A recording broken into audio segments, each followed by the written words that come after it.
Amazing idea, Cherry. Creating your own network of affiliates and setting the standards of creating a platform for those within the community aching to voice their thoughts. Why creating your own network important to you? When I start to take credit for something that was given to me by inspiration, it's time for me to call it quits. Humility is everything to me. So when I see popular YouTubers being censored, when I see the responses from those followers, when responses are at times better than those who have their own podcasts, but unsure as to how to create their own platforms, as well as the many who want it, but not sure if they can do it. This is where I get my inspiration. In today's society, we have so much to discuss, and we need more voices from the community and understanding why, who, what, when, and sometimes how. So since you don't take credit, who do you give the credit to? Well, we are the largest consumers. We spend our hard-earned dollars in communities that are for us, as well as those that are not. Our dollars are respected, but our lives aren't. You have those who are with prominent status coming together attempting to purchase large networks and given a hard time with rejection. The reason they're attempting to purchase these large networks is to empower communities with things we like to see, feel, and hear. Well, instead of purchasing your own network, why not create your own? But instead of 4 partners, we have unlimited partners, which we call affiliates, all around the country, tens to hundreds in one city, state, and eventually international. This employs communities, as well as set the standards to what we always wanted, but never believed we could have. Unity, all in one location. These affiliates are now opening up their own storefront offices that allow podcasters within their city and close to their homes to release all the tension that we hold inside. This also allows those podcasters to create unlimited resources with advertisers whom are listening, knowing we have established a network for the purpose of supporting those businesses who are advertising, as well as those podcasters. You always say we. Who is we? Well, the credit goes to Spirit. Spirit inspired me just as Spirit put specific people into my life to know when to start. He placed my sons in my life. Always wanted sons. When everyone says my children would be gangsters because of my past life, I knew different. So first I had to thank their mom, great lady, and mother.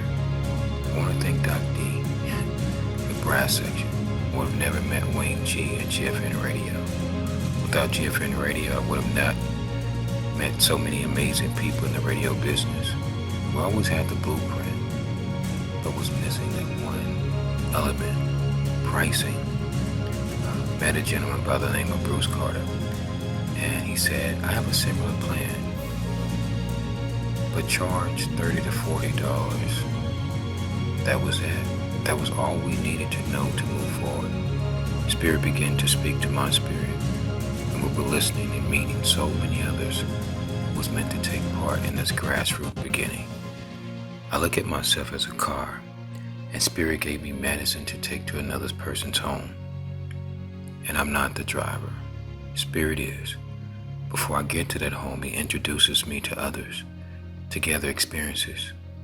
Some experiences I don't do well, but it's like a babe who's always learning, always realizing that I don't know much and will always need learning.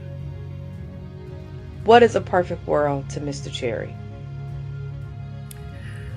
We is a plural for purpose, and always a reminder that nothing is singular, done alone. Plural is for those who roll with me on to the appointed destination. Ken Watts, Ruth and Joyce Fitzgerald, Sherry Thomas, Dolores McKnight, Karen Randall, Rachel Brittenham, Boudin Man, and many more, keeps one humble to where you never take away the credit where credit is due. Perfect in its Arabic term means mature. As long as we have chemical imbalances, poverty, and lack of resources, it's understanding that maturity isn't for everyone. It's only for a few. We're not here to change the world, only creating an opportunity for change for those who desire it. An opportunity.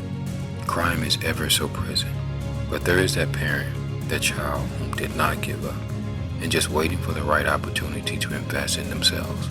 Some are lost, and won't be lost forever, but there are just as many who are in the neighborhoods that are hidden from crime, that is ever so present, ready to create the greatness that was purposed for them.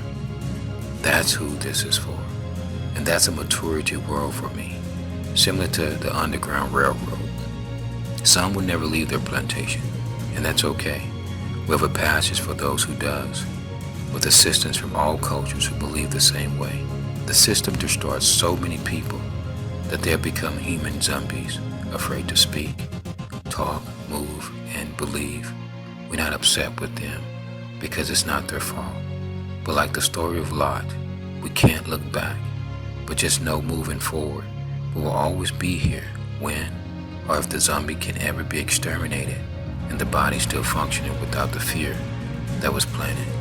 It's the fear that empowers the zombie. Jump, and you will see the spirit was there all the time with a soft landing. If you are a zombie, you either want others to fail because you have, or you're struggling to succeed with the fear that has never failed you. Solution: fear doesn't exist. The same as time, we create it. For Yah doesn't give us the spirit of fear, but of power, love, and a strong mind.